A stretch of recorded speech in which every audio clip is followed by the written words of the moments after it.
The supremacy battle was clear yesterday in that at that burial, of course, for a region that has 2.4 million voters at least, have two politicians from that region who are here to explain further as to why this actually played out and whether this can be anticipated moving forward. I have the Uasin Gishu Senator Isaac Melly. Thank you for joining us. And also the KANU Secretary General Nick Salat. Pleasure. Oh, gentlemen, why the bad blood?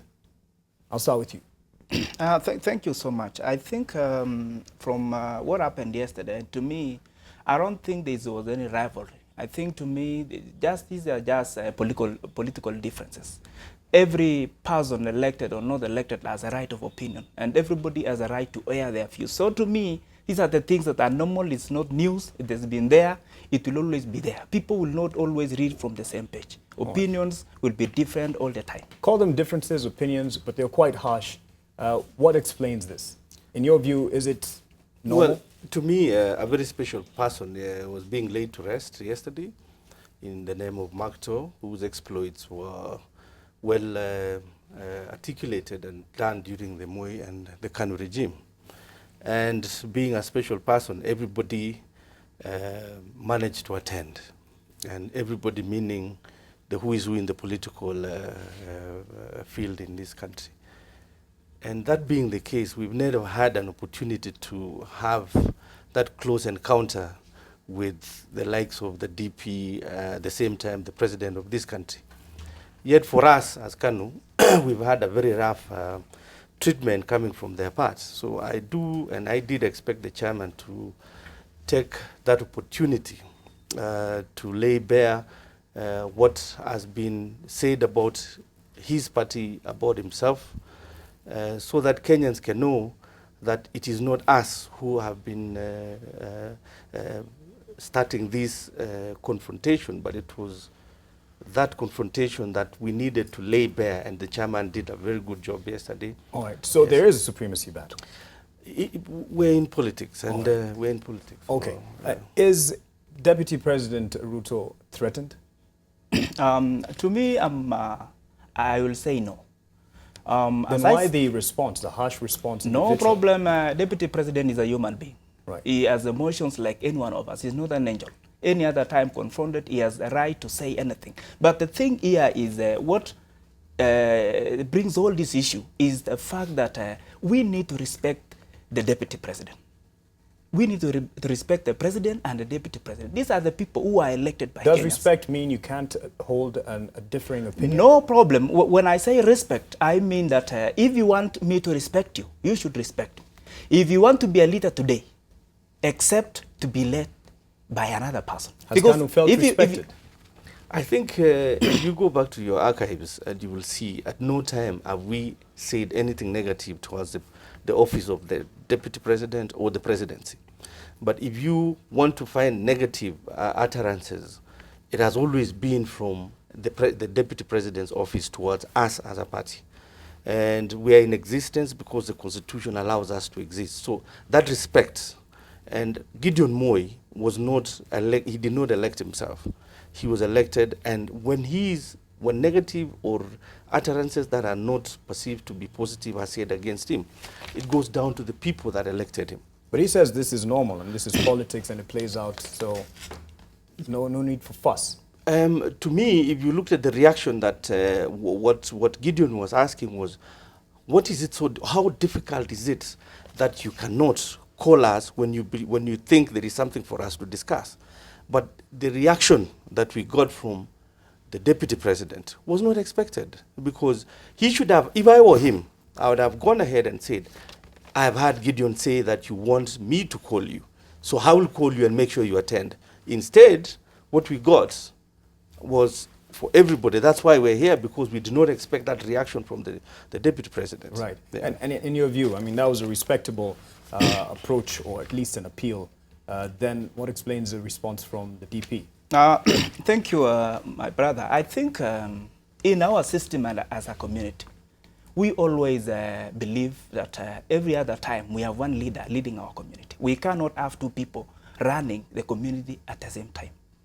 All this way, Ruto has built it himself. Today he's the deputy president of this country. He's the only leader. All the Kalenjin community are depending on him. And that respect must be paramount. Do you agree with Everybody should always respect. It's only one because leader of the that the position he Kalenjin has for the I country. do want to differ with the senator here on the grounds that if you look at Central Province, for example, if you look at Western Province and other provinces within the country, you would find that in Central Province there is Martha Karua, there is Peter Kenneth, but there's never been any harsh words between being exchanged. Right. You'd only find that it is only in Rift Valley, where somebody wants to be everything and everything for everybody, where you know, when what he says is the gospel truth. And I do want to say, very unfortunate, because analyzing the speech that the deputy president gave yesterday, Right. with all due respect, we asked the president that he's the one who is going to be on the ballot box, the ballot papers, and he's going to be the one seeking the presidency. We expect him to transfer the whole of Rift Valley and the country at large to seek for votes. But he went ahead and said, why do you need him? I'm here, and I will deliver your votes to the president. We only have one president, and we expect that he's going to be the person who is seeking in 2022. So let the president, who is seeking now in 2017, decide and go before the people who would, and those people are the ones who would actually vote for him. All right, I'll hold you gentlemen on that particular point of discussion. The conversation continues, and KANU officials from Rift Valley are not happy with the remarks made by the National Assembly Majority Leader Aden Duale during the burial of the KANU-era kingpin, Mark Tor. The leaders asked Duale to respect retired President Daniel Arap Moi's family and keep off Kalenjin politics. Tulikadhabishwa sana kwamba unaweza kuongea so recklessly before Kenyans, in the eyes of the cameras, kwamba General Muhammad aliokota mzee Moi kwa kichaka. That's very good. Hiyo ni maneno yenye haina heshima, na ni maneno ambayo unajaribu kukawanisha viongozi na wakaaji wa Kalenjins. Tungetaka kumwambia Duale, kama wewe umeshinda na siasa, kwenda chunga ngamia huko. Wajana na mambo ya kusunguka hapa Rift Valley. Sisi wa Kalenjin tunaweza kusimama peke yetu na tunaweza simama bila yeye. You've seen those remarks, harsh, of course, after what was said by Aden Duale. I'll take this to you, Senator. Do you think, from what you see, does the Deputy President use proxies to intimidate others in politics? Thank you, my friend. From what we are saying, I think from what happened yesterday, and I think it is very clear to base our argument on exactly what happened, that you see, people would speak. And when my friend Gideon Moi spoke yesterday, automatically provoked the deputy president. So that warrants, or that is... It warrants the response that the deputy president gave? Yes, we will always respond, because we cannot expect somebody to say something which cannot be justified, and then we keep quiet. We must stand and say this is wrong. And that is what exactly happened yesterday. The fact that there were emotions, we are human beings, as I said. Duale said what he said, because he believes in the deputy president. He is not from our region, but he is the leader of majority of the National Assembly, which is part of the government. So he had every right to say that, so long as it is within the limits of not provoking people to bring about problems in the country. All right. I mean, Yes. he says this is just in humanity, in their humanness, they would want to respond. But this seems a lot like someone who's been pushed and they don't want to hear any voice of opposition. I'll answer you, and I'll ask, what did Gideon say that is so wrong? He asked that if you have a problem, consult and talk quiet, call us leaders. He did not say, he said call us and we will listen and explain to us why you're taking a certain direction. And he asked also that stop using offensive language when you are addressing or disrespecting other leaders. That is what his premise of his talk was.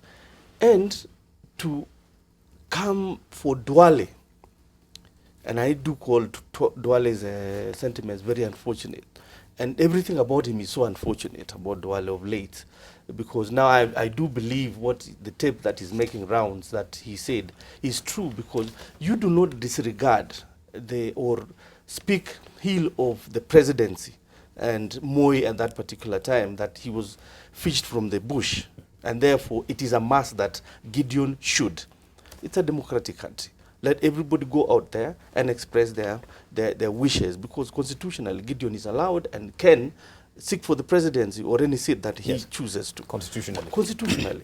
So it is not for the deputy president and his sycophants, Duale being one of them, to state what should happen. What we want is for people to use respectful language, and that's what he's missing. And that respectful language is what Gideon was seeking to tell the deputy president, please, it's about time. And it was an opportune time. We don't get that opportunity to meet the president and the deputy president in one setting. Okay. And that was our opportunity for Gideon to come out clearly and state that it is not right what has been happening. But does it ever occur to the political ilk that, Senator Melly, that the harsh responses and the language that is exchanged between leaders actually reflects to the electorate, within the electorate? Does it ever occur to you, politicians? Before that, let me say this. Ruto and Moi and Ruto, these are people who know each other. It was not necessary for my friend Gideon Moi to bring issues and to tell everybody that there was differences between him and the deputy president in front of the president. What it sounds like you're saying is it was not necessary to embarrass the deputy president and bring up differences. Exactly, that's what I'm saying. But you also voiced, you said that it is someone's right to voice an opinion. So long, because you've talked and you cannot expect the other person to keep quiet. Okay. But the thing is, that was a big function for an honorable member who served this country. And he was a man of peace. Yes. What was supposed to happen there was somebody should stand and speak on a factor of unity, unifying this country. You cannot bring those issues and say that there was this difference in front of everybody. Public are watching, the president is there, and tell people that there was this difference. If Gideon had any issue, he could meet a deputy president anywhere, anytime, and be able to solve these issues. Why bring it to a public television where everybody is seeing and the head of state, who is the symbol of peace, is sitting there? All right. Does it occur to you, political ilk, that the harsh reactions and the words that you exchange on either side has a reflection within the electorate? Basically, I think what transpired, and we cannot hide, was evident to everybody. Members of public and everybody would see exactly what was happening.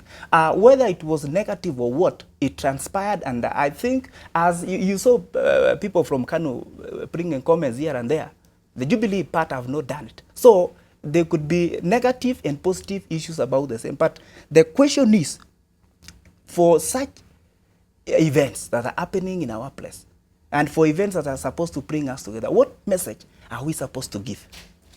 Perhaps it's something that you need to borrow, because it is the politicians who always use these podiums to now settle scores. I do want to ask again, and it was, as the president even said, he did not follow the proceedings because it was spoken in Kalenjin. And I've seen some translation on your television here. Yes. I think there is further, and I want to ask people to translate the deputy president's speech in totality, because he went ahead and said, come this year, by August 9th, he will be the one who will be running the show. We wonder, what does that mean? We want the deputy, because he is seeking to be a candidate in 2022. But what came out yesterday when Gideon asked the president, come out and come and seek for your votes before the people of Rift Valley and the country at large. But he said, why do you need the president to be here? And I'm here. And I said something. So that to us is not the kind of response we expected from him. Right. I do say this, if he really, only reply would have said, Gideon, if I call you for a meeting, would you show up? That should have been the appropriate response from the deputy president. But the reaction he gave was one which is somebody who only believes he's the only one who should decide who is in government and who is not in government. If indeed he's not threatened, do you believe, and as it was hinted, if he was called to a meeting, that the deputy president would actually sit down with KANU and work together? Is it a possibility? Something before that. Is it a possibility? Yes, there is a possibility. Right. I don't rule out that. But there is one issue here. When we talk of the presidency, you cannot afford to separate the president and the deputy president. When the president is not there, the deputy president acts on his behalf. If there's any project, for example, in Rift Valley, where we come from as a community, that is supposed to be launched by the president, and the president is not in the country, then the deputy president comes and launches the same project. We cannot say that the president should have come. What do we expect the deputy president to do other than what the president would have come and do? All right. Let me ask you this, and this is the final question. There has been questions as to whether KANU will really be at the opposition movement meeting, that is NASA, tomorrow at the Bomas of Kenya. Definitely, I'll be there. Yes. I'll be there because what we're discussing and what we want to have Kenyans is because we are going into an election. And the two houses, that is the Senate and the National Assembly, have passed and the president has ascended to that bill. We're still not satisfied. So we'll be there. And you're partnering with the opposition. You will be part We of will the be opposition. there to ensure that we want a peaceful election. And As part of the opposition? as part of Kenyans who Okay. are seeking to have a good election without All right.